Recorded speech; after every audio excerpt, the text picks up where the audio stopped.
Bismillahirrahmanirrahim. Assalamualaikum warahmatullahi wabarakatuh. Jumpa lagi dengan Ustazah Sylvia Dewi.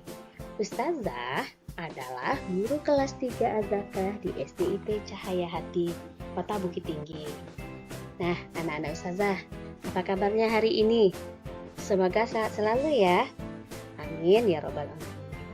Nah, anak-anak Ustazah, kali ini kita akan belajar tentang musyawarah. Anak-anak Ustazah, pernah melakukan musyawarah? Mungkin pernah ya, tapi tidak tahu juga itu apakah musyawarah atau tidak. Nah, anak-anak Ustazah, kita mulai lagi belajarnya ya. Nah, pada pelajaran musyawarah ini, kita akan belajar tentang pengertian musyawarah, manfaat musyawarah, hal-hal yang harus diperhatikan saat bermusyawarah, dan kita akan belajar tentang contoh musyawarah. Yuk, kita belajar yuk. Nah, anak-anak Ustazah, lihat kan ini gambar apa? Ya, ini adalah gambar kepala banteng. Kepala banteng adalah lambang sila keempat. Nah, musyawarah tercermin dalam sila keempat Pancasila yang berbunyi kerakyatan yang dipimpin oleh hikmah kebijaksanaan dalam permusyawaratan perwakilan. Nah, musyawarah ini adalah salah satu bentuk pengamalan sila keempat. Kita lihat yuk, apa itu musyawarah? Nah, musyawarah adalah membicarakan sesuatu bersama-sama untuk mengambil keputusan. Saya ulangi ya. Musyawarah adalah membicarakan sesuatu bersama-sama untuk mengambil keputusan. Nah, musyawarah bertujuan membahas bersama suatu masalah dengan tujuan mencapai keputusan bersama untuk menyelesaikan masalah bersama. Jadi, kata kuncinya adalah membicarakan, berbicara bersama-sama, mengambil keputusan. Nah, kita lihat yuk manfaat musyawarah. Berikut beberapa manfaat melakukan musyawarah. 1. Melatih mengemukakan pendapat. Nah, pada musyawarah ini kita kan bersama-sama. Nah, pada saat kita melakukan musyawarah, ada pemimpinnya kan? Harus ada satu yang memimpin. Nah, saat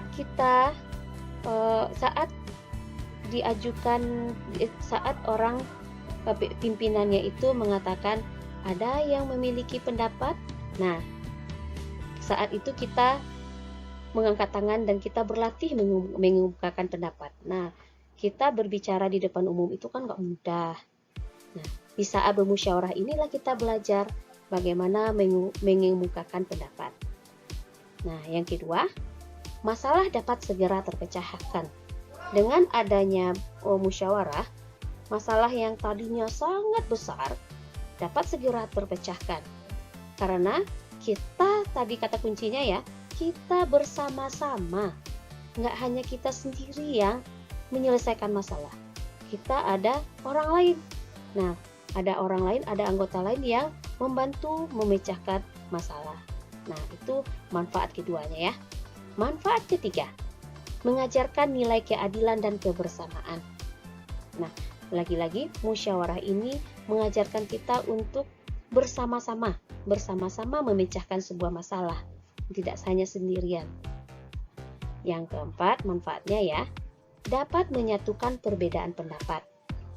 Saat kita melakukan musyawarah, banyak kan, kita kan banyak, ada misalnya 10 orang. Nah, masing-masing orang ini memiliki pendapat yang berbeda-beda. Nah, di musyawarah inilah ajang untuk menyatukan pendapat. Nah, artinya eh, hasil keputusan dari musyawarah ini adalah untuk kepentingan bersama, tidak hanya kepentingan sendiri-sendiri atau kelompok sendiri-sendiri.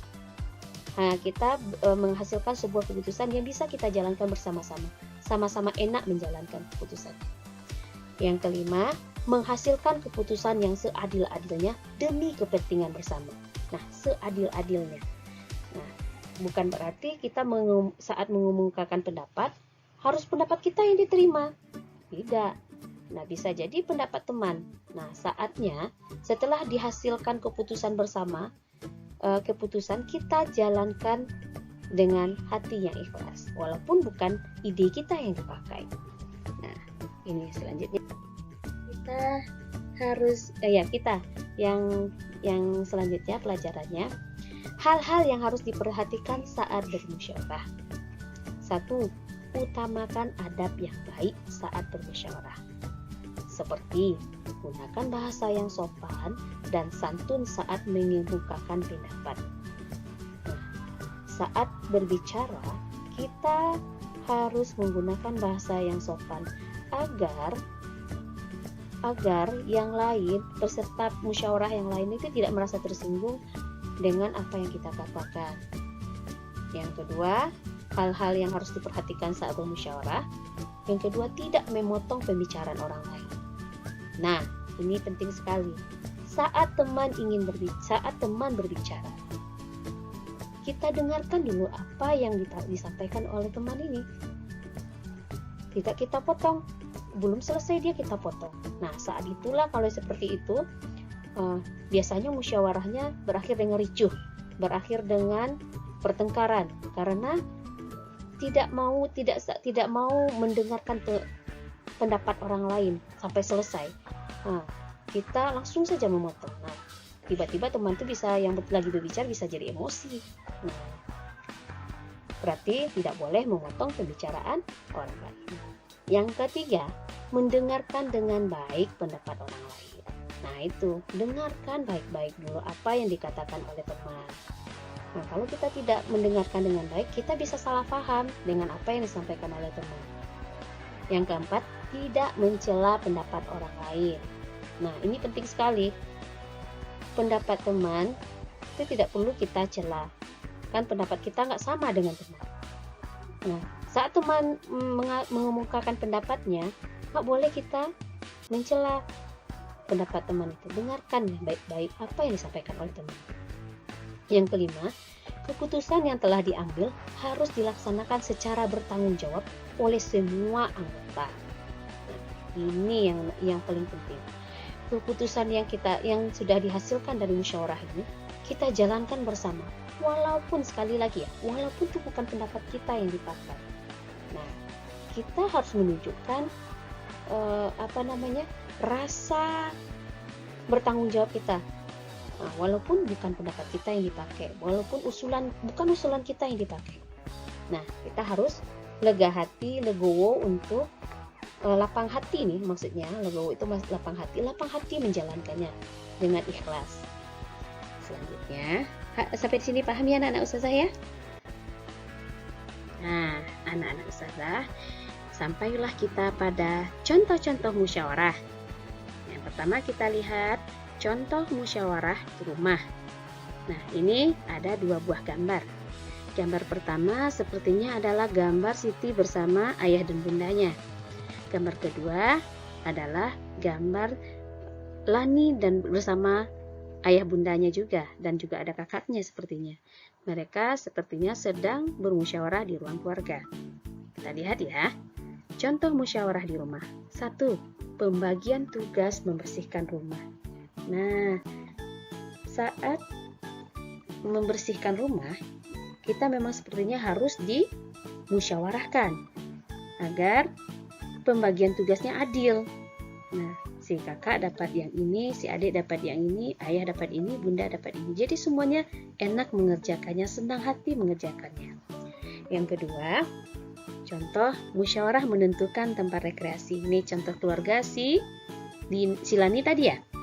Nah, sepertinya setelah akhir semester kan ada liburan. Nah, sepertinya keluarga Lani akan berekreasi nih sepertinya. Nah, si ayah memimpin rapat untuk menentukan tempat rekreasi. Nah, Lani misalnya pengennya ada tempat permainan. Si abang maunya ada berenang-berenangnya, ada pokoknya bisa berenang-berenang deh gitu. Kalau si bunda sepertinya pengen yang ada daerah-daerah pantai. Nah, di saat inilah ayah memimpin rapat, memimpin musyawarah untuk menghasilkan sebuah keputusan tempat rekreasi yang bisa dipakai atau bisa dijalankan atau ya dijalankan oleh semua anggota keluarga. Nah, kan tidak mungkin kita sebagai anggota keluarga liburannya perginya sendiri-sendiri. Nah, sebagai keluarga kita harusnya liburannya rame-rame. Untuk mengatasi supaya tidak ada cemberut-cemberut saat liburan, nah perlu diadakan musyawarah agar semua anggota keluarga merasa senang menjalankan senang ketika berkreasi nanti, nggak ada yang ngambek-ngambekan. Wah, pokoknya aku kesini ya, kan aku nggak suka kesini. Nah, kan ada ceritanya seperti itu setelah bermusyawarah. Nah, paham sampai di sini anak-anak ustazah ya, contoh musyawarah di rumah. Selanjutnya kita masuk pada contoh musyawarah di sekolah. Nih, ada 2 buah gambar. Gambar pertama musyawarah pertama dipimpin oleh Edo. Nah, Siti bagian mencatat hasil musyawarah. Yang gambar kedua sepertinya juga rapat dipimpin oleh Lani, dan kemudian yang mencatat adalah Beni. Nah, kita lihat musyawarah apa mereka ya. 1. Oh, berarti nomor 1 musyawarah menentukan jenis lomba 17 Agustus.